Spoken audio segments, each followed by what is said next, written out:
할렐루야. 사랑하는 성도 여러분, 반갑습니다. 오늘도 이렇게 비대면으로 드리게 되지만 각자 예배드리는 처소 가운데 하나님의 임재가 충만하시기를 간절히 소망합니다. 우리 함께 찬양하시면서 오늘 예배 시작하겠습니다.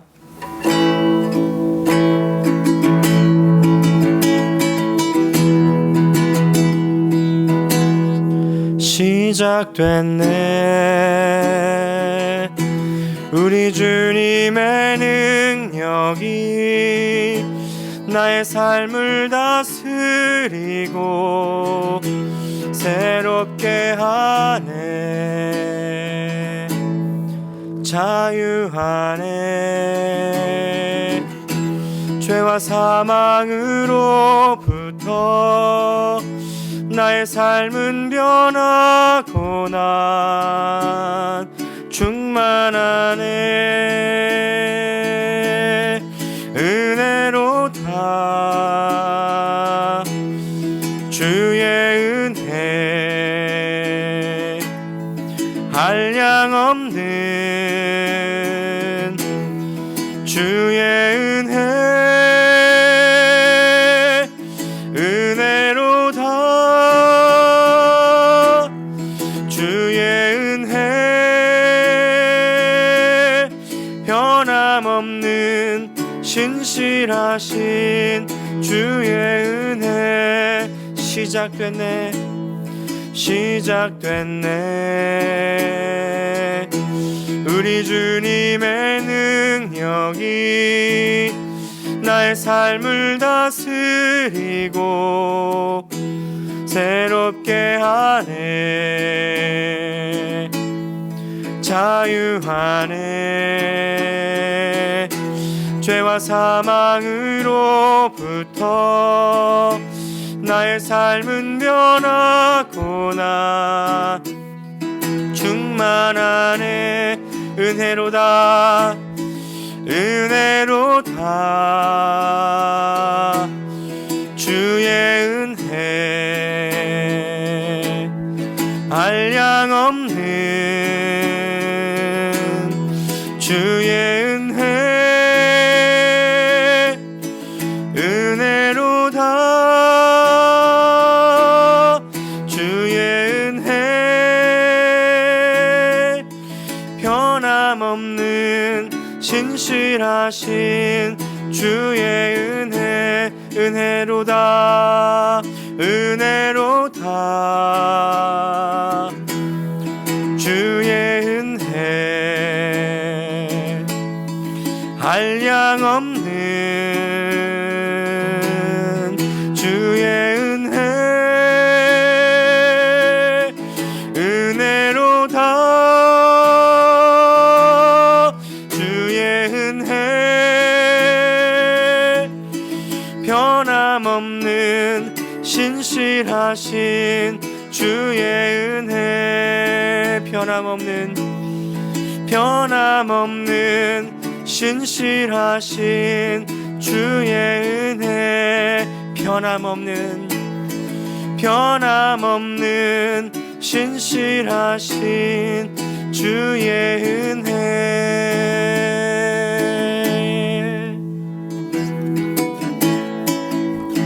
갈 길을 밝히 보이시니 주 앞에 빨리 나갑시다.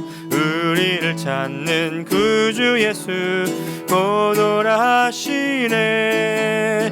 죄악 벗은 우리 영혼은 기뻐 뛰며 주를 보겠네. 하늘에 계신 주 예수를 영원히 섬기리. 우리를 오라 하시는 말 기쁘게 듣고 순종하세.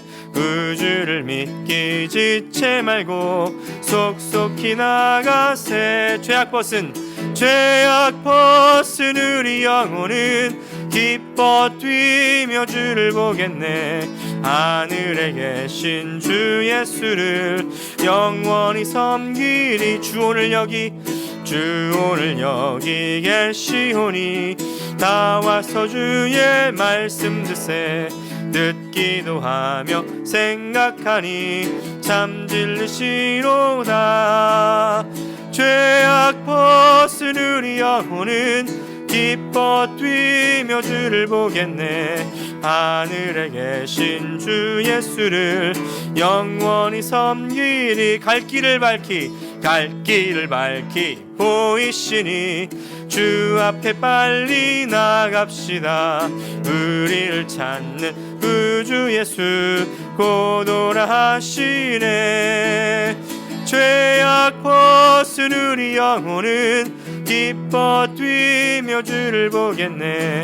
하늘에 계신 주 예수를 영원히 섬기리. 죄악 벗은 우리 영혼은 기뻐 뛰며 주를 보겠네. 하늘에 계신 주 예수를 영원히 섬기리. 할렐루야.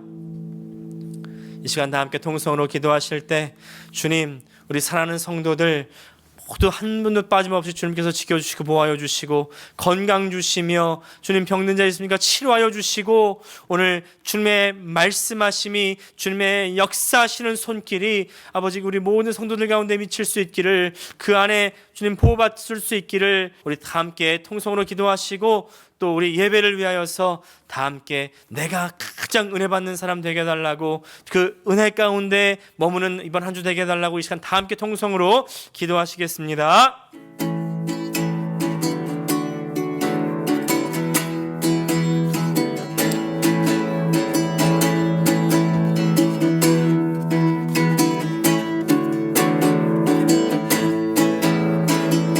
아버지, 주님 도와주시기를 간절히 원합니다. 아버지, 내가 가장 은혜 받는 사람 되게 하여 주시고 은혜를 가장 사모하며 갈망하는 사람 될 수 있도록 주님 역사하여 주시옵소서. 하나님 아버지,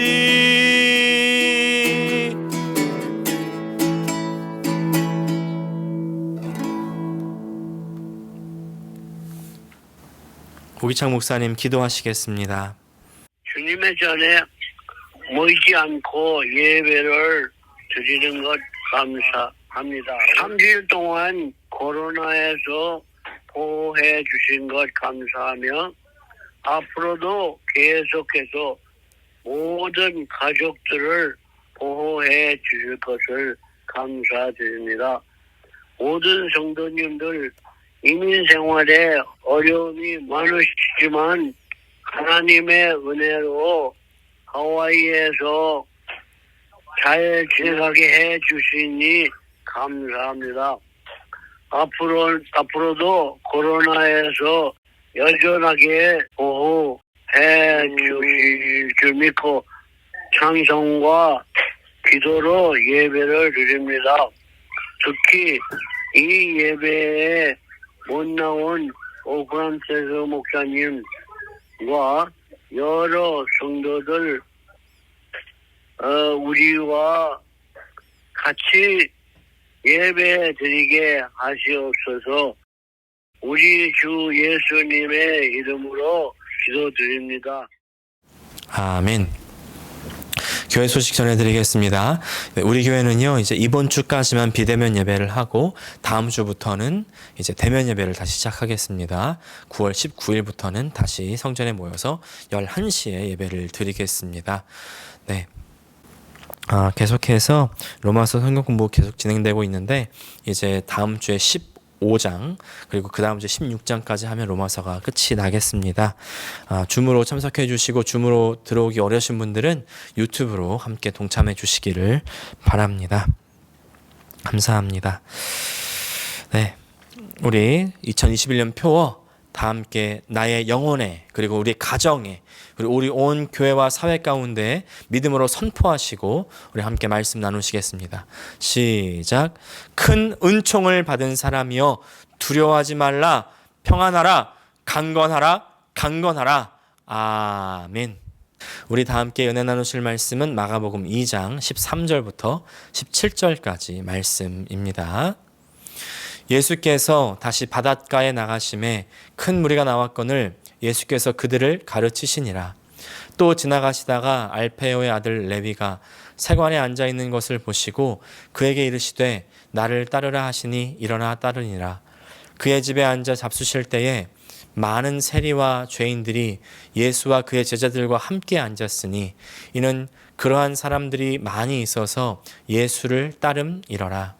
바리새인의 서기관들이 예수께서 죄인 및 세리들과 함께 잡수시는 것을 보고 그의 제자들에게 이르되 어찌하여 세리 및 죄인들과 함께 먹는가? 예수께서 들으시고 그들에게 이르시되 건강한 자에게는 의사가 쓸데없고 병든 자에게라야 쓸데 있느니라. 나는 의인을 부르러 온 것이 아니요 죄인을 부르러 왔노라 하시니라. 아멘. 오늘 마가복음 2장 13절부터 17절까지 말씀을 중심으로 2회차 인생 이와 같은 제목으로 함께 은혜를 나누기 원합니다. 각 시대마다 아이들이 노는 방법이나 문화들이 많이 바뀝니다. 특별히 읽는 매체에서 많이 차이가 나는데요. 제가 아주 어릴 때는요, 제 사촌 형들이 무협지를 많이 읽었습니다. 그 책을 딱 펼쳐보면요, 한 페이지에 글자가 별로 없어요. 탁, 악, 억, 챙, 창, 뭐 두두두두두 뭐 이런 것들이 한 페이지를 적당히 채웁니다. 그래서 어릴 때 내가 무협지 작가가 되면은 뭐 돈 적당히 벌 수 있겠다 이런 생각도 해본 적이 있습니다. 이제 좀 자라니까 초등학교 때 일본 만화가 대거 우리나라로 들어옵니다. 제가 초등학교 시절에 전국을 강타했던 만화 드래곤볼 혹시 아십니까? 예, 드래곤볼 해적판들이 막 나와가지고 초등학교 각 문방구마다 그 앞에 해적판들을 막 쌓아놓고 500원씩 1000원씩 그렇게 팔았던 기억이 있습니다. 그러면 이제 용돈 모아다가 그거 보고 또 돌려보고 이랬던 기억이 있는데 드래곤볼이 한번 착 지나가고요. 그 다음에 슬램덩크가 들어오죠. 슬램덩크 다 이제 지나가서 한바탕 농구 열풍이 불어닥칩니다. 지나가고 난 다음에 그다음에 원피스가 또 들어옵니다. 원피스는요 우리나라뿐만 아니라 전 세계를 강타했어요. 아주 휩쓸고 지나갔습니다. 근데 그렇게 지나가는가 싶더니 2000년을 들어가면서 우리나라가 아주 판도를 바꿔놓는 하나의 매체가 생깁니다. 바로 웹툰입니다. 웹툰이라고 하면요, 이 인터넷의 웹과 그리고 만화의 칼툰의 합성어입니다. 인터넷에 연재되는 세로로 스크롤하면서 읽는 그런 만화 스타일이에요. 예전에는 그냥 심심풀이로만 읽던 사람들이 별로 취급도 안 해주던 그런 매체였는데 이제는 이 웹툰의 위상이 엄청나게 올라갔습니다. 해외로도 많이 진출을 했고요. 요사이 흥행했던 영화나 드라마 원작이 웹툰인 경우가 굉장히 많이 있습니다. 그래서 이거 좀 재밌네, 이거 좀 흥미롭네 하면요 찾아보면 그 원작이 웹툰인 경우가 종종 있습니다. 혹시 보셨는지 모르겠는데 우리나라에서 몇 년 전에 굉장히 히트했던 영화 신과 함께 원작이 웹툰이고요. 또 드라마 미생 이런 드라마들이 원작이 웹툰입니다. 이렇게만 말씀드리면 잘 감이 또 안 오실 수 있죠. 제가 통계를 찾아봤는데 한국 출판 시장 통계에 따르면요 영업이익이 2019년에는 4,500억 원에서 이제 2020년에는 2,800억 원으로 35% 이상 감소를 했습니다. 시장이 축소가 된 거죠. 완전 줄어들었는데, 근데 반대로 그에 비해서 웹툰, 웹소설 같은 이 전자책 플랫폼 이들의 영업이익은요 450억 원에서 920억 원으로 2배 이상 늘은 겁니다. 그리고 웹툰 작가나 또 웹소설 작가들이 억대 수익을 올리는 사람들이 많아졌습니다. 제일 잘 나가는 웹툰 작가, 여러분 연봉이 얼마일 것 같으십니까? 놀라지 마십시오. 120억 원이랍니다. 120억 원. 엄청나지 않습니까? 그러니까 이제는 어린아이들이 유튜버가 되겠다고 그러고 웹툰 작가가 되겠다고 하는 겁니다. 그래서 이런 아이들 대상으로 강좌들이 열리고요. 심지어 대학교에서도요. 이제 웹툰 학과까지도 생겨나고 있습니다. 예전에 이 무협지나 일본 만화가 교실에 가득했다면 이제는 스마트폰 안에 있는 웹툰, 웹소설이 이제 완전히 프리베일하는 그런 세상이 되었죠. 이것도 어떻게 보면 핸드폰, 스마트폰이 바꿔놓은 일상이겠습니다. 근데 여러분 혹시 이 웹툰이나 웹소설 조금이라도 봐보신 분 계십니까? 예전에는 그 내용들이 그냥 일상, 순정, 판타지 이런 것들이 많이 있었다면 요새는요 특정한 장르가 굉장히 많이 유행합니다. 판타지긴 판타지인데 현대 판타지물이라고 해서 인생을 이제 마감하게 된 이 주인공들이 자신의 기억이나 혹은 능력을 그대로 가진 채로 과거로 회귀하게 됩니다. 또 다른 시대, 또 다른 인물로 환생하게 되는 겁니다. 근데 그런 류의 웹툰이나 웹소설들이 많이 있습니다. 주인공은 예전의 기억이나 경험 그리고 그 능력을 바탕으로 해서 전생에서는 실패했던 일들을 성공시키고 또 죽을 사람들을 살려내고 악인들을 애초에 싹부터 탁 잘라버립니다. 그야말로 어려움 없이 승승장구하는 거죠. 그리고 어려운 일들을 척척 풀어나가는 겁니다. 그야말로 인생 2회차이기 때문에 가능한 일입니다. 딱 들으시면 어떠십니까? 주인공이 뭔가 아주 고난을 거쳐서 성장하거나 발전하는 것을 보는 게 아니고 거의 그냥 보는 상대마다 다 이겨버리기 때문에 서스펜스도 없고 스릴도 없고 그냥 어차피 이길 거 뻔하다고 생각되지 않으십니까?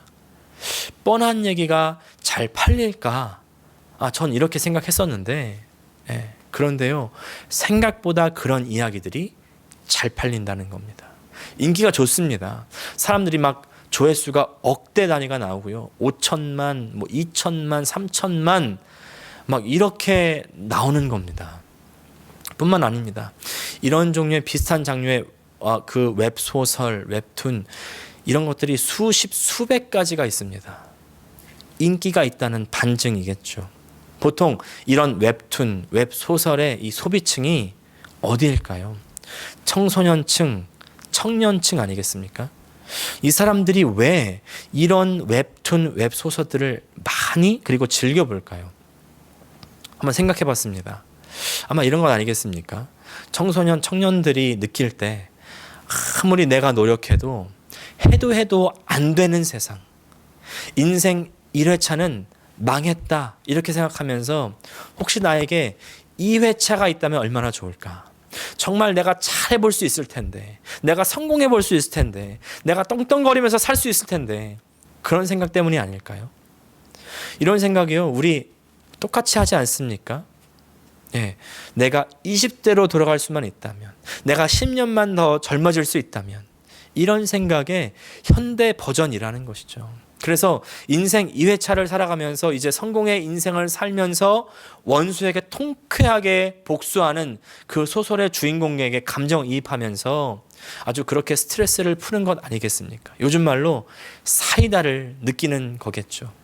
다시 말해서 현실에 대한 불만족, 미래에 대한 불안감, 그런 것들이 이 아이들로 하여금, 청년들로 하여금 인생 2회차 혹은 3회차 혹은 4회차에 대한 그런 꿈을 갖게 한다는 겁니다. 정말 말도 안 되는 생각이지만 그만큼 나도 성공하고 싶고 나답게 살고 싶어 한다는 반증 아니겠습니까? 근데 이런 일이요, 지금 현대에만 일어나는 현상이 아니죠. 자기 현실에 대한 불안감, 미래에 대한 불만족, 시대를 따라서 계속 있어 왔고요.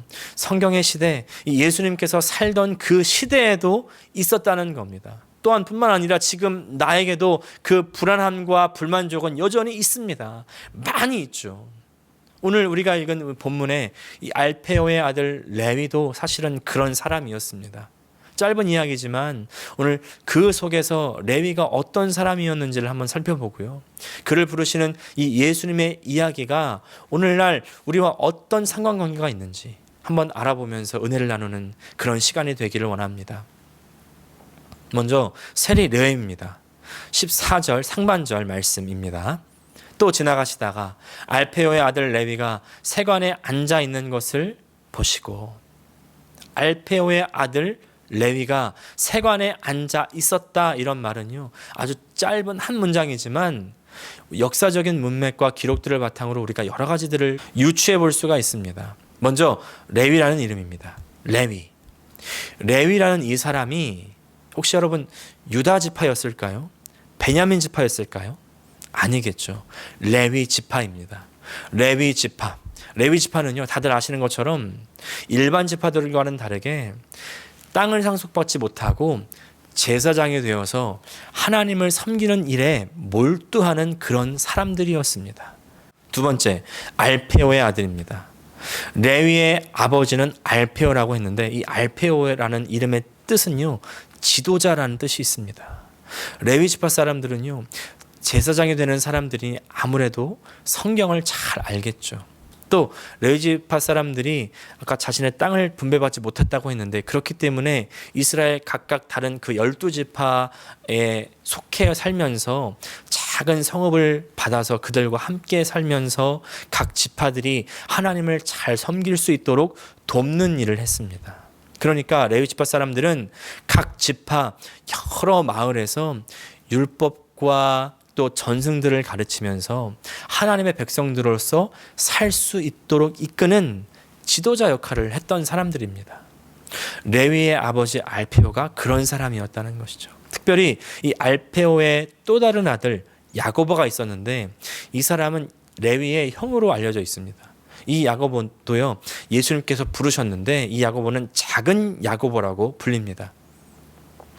예수님이 제자가 되었는데 이 사람은 또 동생인 레위와는 완전히 백그라운드가 다릅니다. 작은 야고보는 질럿, 그러니까 열심당원이라고 이제 초대교회 문서들은 기록하고 있습니다. 열심당원이 뭐냐면 한마디로 말하면 독립투사입니다. 이스라엘의 독립을 위해서 로마에 항거하는 민족주의자들이 바로 열심당원이라는 겁니다. 그러니까 제사장이 되어서 하나님을 섬겨야 되는 이 집안에서 태어난 레위, 아버지는 마을을 이끄는 종교적인 지도자였고 또 형은 자신의 나라 이스라엘을 위해서 로마에 항거하는 독립투사였는데 지금 레위 자신은 세관에 앉아 있습니다. 자, 세관에 앉아 있었다는 것은 레위가 세리라는 뜻입니다. 당시의 세리는요, 많이 아시는 것처럼 이스라엘 사람들에게 인간 이하의 취급을 받는, 인간 취급 받지 못하는 사람이었습니다. 로마에서 세금을 거둘 때 이제 세리들을 임명을 하는데 이 사람들이 일반적으로 사람들이 내야 되는 세금보다 더 많은 세금을 받아서 이제 그 차이를 착복해서 자신의 부를 축복했던 사람들입니다. 자신의 부를 축적했던 사람들입니다. 그래서 일반 백성들은 이 세리들을 로마의 앞잡이라고 하면서 미워했습니다. 친로마파였던 거죠. 특별히 세금이 이제 두 가지 종류가 있었는데 각각 세금에 따라서 세리의 명칭도 달랐답니다. 이 인도세, 수입세, 통행세 이런 일반 세금을 걷는 갑바이라는 이 세리들이 있었고요. 또 그와 반대로 물건들을 사고 팔 때 관세를 걷는 관세에서 일하는 이 세관, 세리들이 있었는데 그 사람들을 모케스라고 했습니다. 근데 관세를 걷는 이 모케스가 더 악질적인 세리였다는 것이고, 그리고 레위가 이제 그런 모케스, 바로 세관에서 관세를 걷는 세리, 더 악질적인 세리였다는 것이죠. 쉽게 딱 생각해봐도 일반 사람들에게 세금을 걷는 사람들과 장사를 하는 사람들에게 세금을 걷는 사람과는 그 걷는 세금이 차이가 너무나 많이 나겠죠. 이 세리 레위는 세관 관청 직원이었는데 그 세관 관청에서 앉아 있는 사람이었다는 것입니다. 근데 그때 이 세관 관청에서 앉아 있었다는 그 사실이요, 레위가 어떤 사람이었는지를 우리에게 더 자세하게 말해줍니다. 왜 우리가 예를 들어서 마켓에만 가도요, 말단 직원들은 거의 다 서서 일하죠. 앉아서 일하는 사람들을 보기가 어렵습니다. 오히려 앉아 있는 직원이 있으면 높은 사람이 와서 왜 지금 앉아 있냐고, 앉아서 뭐 하냐고, 빨리 일어나라고, 일어나서 일하라고 그렇게 말합니다. 반대로 앉아 있는 사람들 보면요, 매니저, 사장님 이런 사람들은 주로 방이 있고 방 안에 책상과 의자가 있어서 거기서 앉아서 일을 합니다. 여기서 우리가 알 수 있는 것은 뭡니까? 앉아서 일을 하는 사람, 직급이 높은 사람, 서서 일하는 사람, 직급이 낮은 사람이라는 것이죠. 지금 레위가 일하는 세관도 비슷합니다. 레위는 지금 직급이 좀 되는 세관의 관리였다는 사실을 유추해 볼 수가 있습니다. 가버나움, 지금 예수님께서 사역하시는 이 가버나움이 시골이었지만 그래도 항구가 있었기 때문에 업과 상업이 나름대로 발전했고요. 여러 상인이 몰려왔는데 지금 이 상인들을 상대로 관세를 징수하려면 이 세리는요, 여러 가지 언어를 구사할 수 있어야 했답니다. 최소한 3가지 언어를 했었어야 됐다는 거예요. 이스라엘 사람들이 말하는 히브리어, 또 로마 관청에 있으니까 라틴어를 해야 되고요. 그리고 그리스 문명이었기 때문에 그리스어를 말할 수 있어야 되는, 어느 정도 공부를 좀 했던 인텔리였던 인물이 바로 이 세리 레위입니다. 하나님을 섬기고 민족을 위해서 일하는 다른 가족들과는 달리 자신은요, 부를 위해서 민족의 변절자, 로마의 앞잡이라고 불리는 것을 각오하면서까지 세리가 되었던 레위. 비록 돈은 좀 쌓여가고 삶은 좀 풍요로워졌을 수 있었지만 그가 행복했을까요? 그의 마음은 편안했을까요? 제가 최근에 만났던 어떤 분 보니까요, 이분이 돈이 상당히 많은 분입니다. 300~400만 불짜리 콘도에 살면서 한 달에 생활비로만 몇만 불씩을 써야 되는 분이었습니다. 그런데 신방에 가서 말씀을 나눠보니까 이분 안에 불안과 불평이 가득합니다. 불만이 있어요. 행복하지가 않습니다. 자기 편이 없다는 말만 계속합니다. 주변 사람들이요, 다 자기 돈만 본다는 거예요. 어떻게든지 자기 덕만 보려고 한다는 겁니다. 자기 주위에 진정한 친구가 없다고 그렇게 말씀하시는 겁니다. 잘 살려고 모은 돈이 오히려 사람을 고립시키고 외롭게 하는 것을 보았습니다. 레위도 마찬가지지 않았을까요? 이제 신학자 하그리브스라는 그 신학자는요, 그의 책에서 이날 세관에 앉아있는 레위에 대해서 이렇게 씁니다. 한번 들어보십시오. 그는 호수 근처 탁자에 앉아 있었다. 그의 주위에는 돈뭉치, 회계장부, 생선 등은 있었지만 친구들은 거의 없었다. 이 레위가 가지고 있었을 이 내적 갈등, 번민, 우리가 예상할 수 있지 않겠습니까? 우리도 우리 일상 속에서 이런 갈등과 번민 충분히 만날 수 있습니다. 내가 하나님을 믿는다, 섬긴다 하면서 내 육신의 이익을 쫓아가면서 허덕이고 있지 않습니까? 삶의 괴리로 인해서 괴로워하고 있지 않습니까? 지금 세관에 앉아있는 저 레위처럼 삶의 자리에 앉아서 많은 생각으로 머리가 무거워지지는 않습니까? 아무리 괴로워하고 고민해봐도요, 우리는 거기서 헤어나올 수 있는 용기도 없고 자신도 없어요. 힘이 없습니다. 그게 레위의 한계였고요, 동시에 우리의 한계죠. 그러나 그때 나를 바라보시는 예수님께서 계시다는 사실을 여러분 기억하시기를 바랍니다. 14절 말씀 다시 읽습니다. 또 지나가시다가 알페의 아들 레위가 세관에 앉아있는 것을 보시고 그에게 이르시되 나를 따르라 하시니 일어나 따르니라. 아멘.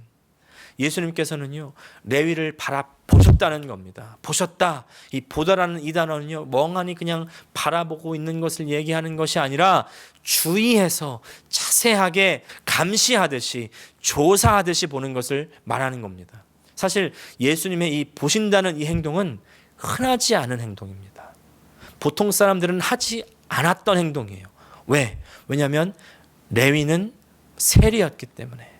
앞서도 말씀드렸지만 세리는 로마의 앞잡이, 매국노였기 때문에 일반 이스라엘 백성들은요, 상종하지도 않을 뿐만 아니라 바라보지도 않는 그런 부류의 사람이었습니다. 모든 사람이 경멸하는, 다른 사람들은 쳐다보지도 않는 그 레위를요, 오직 예수님만은 바라보고 계시는 겁니다. 그냥 보는 것이 아니라 아주 주의해서 집중해서 바라보고 계셨습니다. 여러분, 그 레위 가운데 무엇을 보셨을까요? 세리인 레위, 다른 사람들을 착취하는 레위, 하나님을 섬기는 것을 떠나서 자신의 이익을 위해서 살았던 그 레위를 바라보셨던 것이 아니라 하나님께서 사랑하시는 레위, 제자인 레위를 바라보시는 거예요. 사랑하는 여러분, 우리는요, 우리의 욕심 속에 파묻혀 헤어나올 수 없어서 다만 한숨만 쉬면서 자리에 앉아 있을지도 모르겠습니다. 아무도 내 곁에 오지 않는다고, 나는 친구가 없다고 생각하고 있을지 모르겠습니다. 하지만 여러분, 그때 예수님께서는 그런 우리를 바라보고 계십니다. 주의 깊게 바라보세요. 근데 아주 자세하게 바라보시되 정죄의 눈으로 바라보시는 것이 아니라 죄악된 과거를 바라보시는 것이 아니라 우리의 미래를 바라보시고 우리의 가능성을 바라보신다는 것입니다. 그 예수님의 눈길을 기억하시기를 축복합니다. 예수님께서는요, 우리 안에 제자를 바라보고 계십니다. 그리고 나를 따라오라고 우리에게 말씀하시는 거예요. 레위는요, 예수님 말씀을 듣고 바로 일어나서 예수님을 따라가죠. 레위에게는 생각하고 자식고가 없었습니다. 내가 따라가면 내 생활은 어떡하지? 내가 쌓아놓은 이 성취, 이 부는 어떡하지? 이런 고민은 전혀 없고요. 그냥 바로 따라가는 겁니다. 예수의 부르심에 바로 따라가는 이 레위의 행동에서 우리는 얼마나 레위가 자신의 삶에 대해서 고뇌하고 있었는지를 유추해 볼 수가 있습니다. 레위에게 예수님이 나를 따르라 이렇게 하시는 말씀은요, 시궁창 같은 자신의 삶 속에서 한 줄기 빛이 되어주지 않았겠습니까? 그래서 바로 따라가는 거예요. 그 빛을 보고 일어나는 겁니다. 지난주에도 말씀드렸던 것처럼 행동하는 신앙이 중요한 것이죠. 아무리 듣고 이해해도 행동, 삶이 따라오지 않으면 믿음이 아닙니다. 그리고 이런 행동하는 믿음은요, 내 삶을 바꿀 수가 있습니다. 내 삶을 바꾼다는 것은 그냥 내가 뭔가 더 의로운 일을 하는 사람으로 그렇게 변화되었다는 차원의 것이 아니라요, 새로운 존재로 바뀌었다는 겁니다. 세상의 자녀, 또 지옥의 자녀였던 내가 천국의 자녀, 하나님의 자녀가 되는 것입니다. 그 증거로 레위가 예수님의 제자가 된 이후에 레위는 이름을 바꿔버립니다. 뭘로 바꿨을까요? 바로 마태입니다. 네, 마태의 복음을 쓴 바로 그 마태입니다. 마태라는 이름은요, 하나님의 선물이라는 뜻입니다.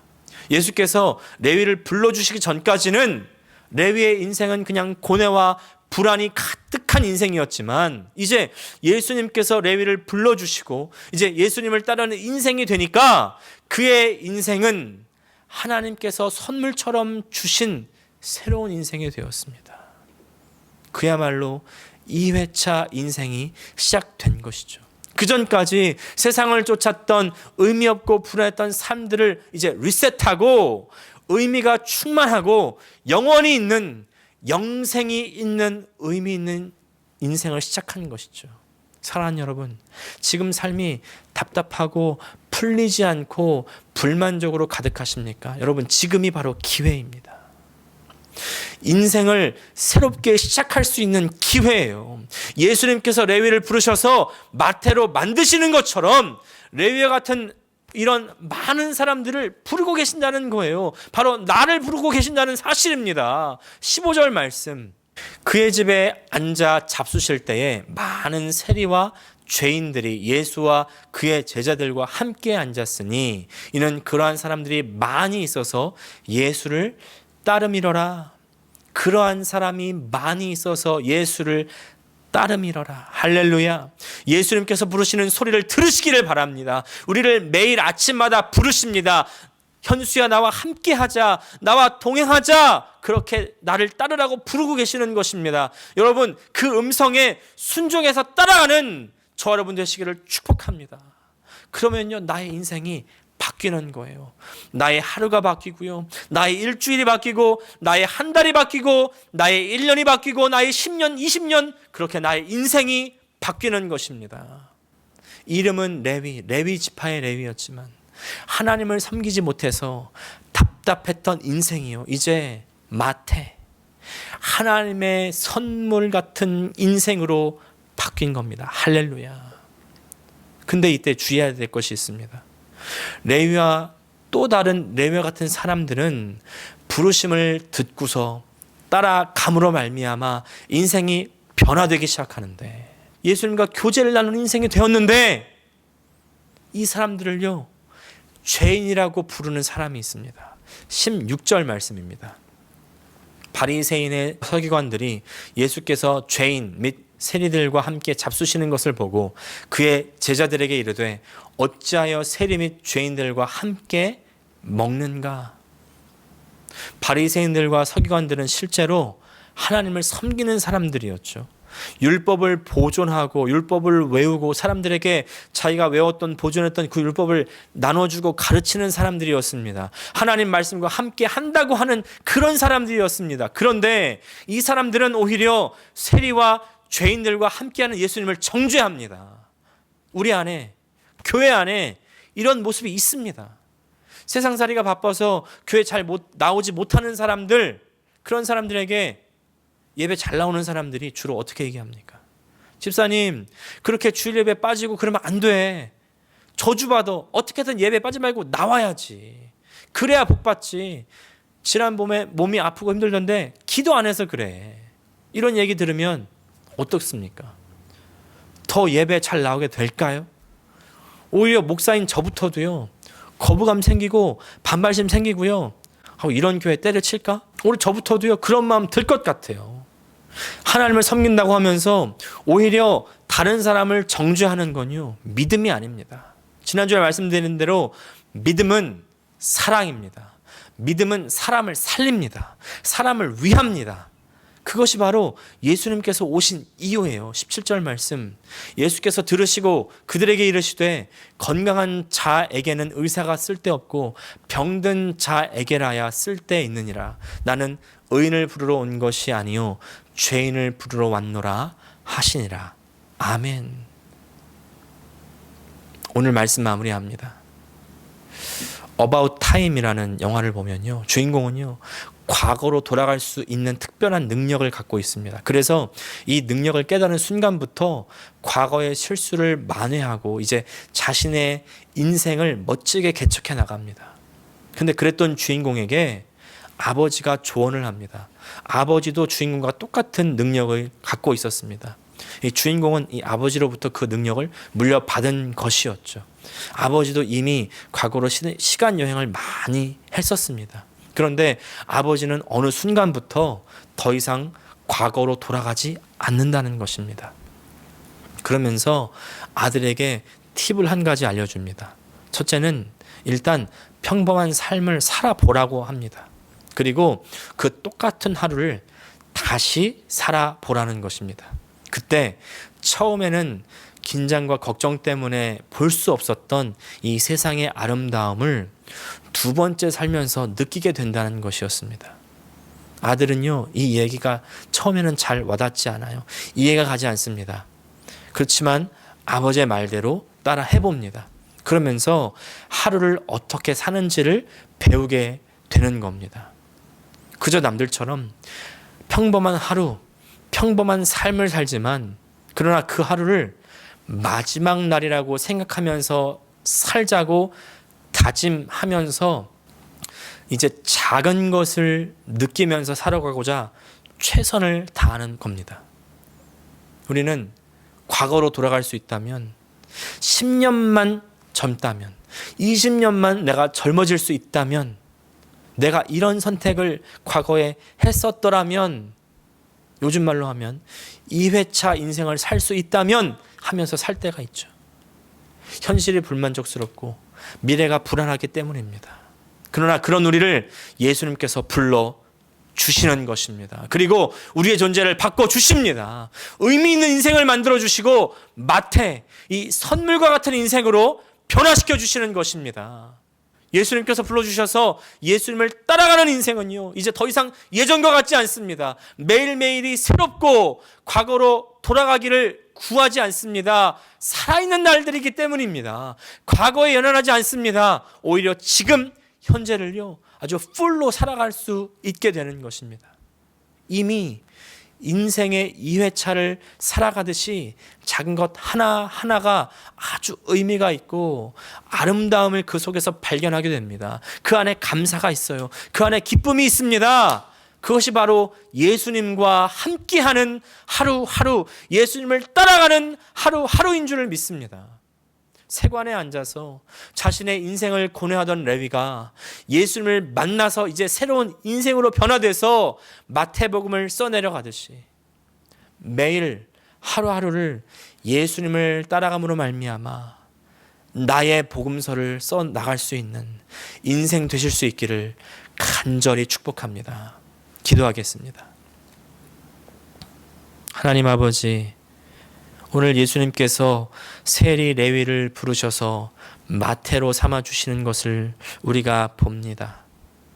현실에 불만족하고 미래를 불안해하며 불만과 불평으로 가득한 인생을 주님 바라보시고 일어나 나를 따르라고 말씀하시는 주님, 그 따르라는 음성에 매일 순종하게 하여 주시고 매 시간 순종함으로 말미암아 내가 이제 과거에 이랬었다면, 내가 10년만 더 젊어진다면 내가 이런 후회로 내 인생을 낭비하는 것이 아니라 이제 지금부터 주님 따라감으로 말미암아 매 순간을 의미 있는 하나님의 선물과 같은 인생으로 변화시켜 내가 주님을 만난 그 스토리, 나의 복음서를 써내려가는 마태와 같은 인생 될 수 있도록 주님 도와 주시옵소서. 예수님의 이름으로 기도합니다. 이제는 우리 주 예수 그리스도의 은혜와 하나님 아버지의 사랑과 성령의 교통하심이 오늘 레위처럼 주님의 부르심에 순종하며 따라가기로 다짐하는 모든 성도들 가운데 함께하여 주시옵기를 간절히 축원드리옵나이다. 아멘.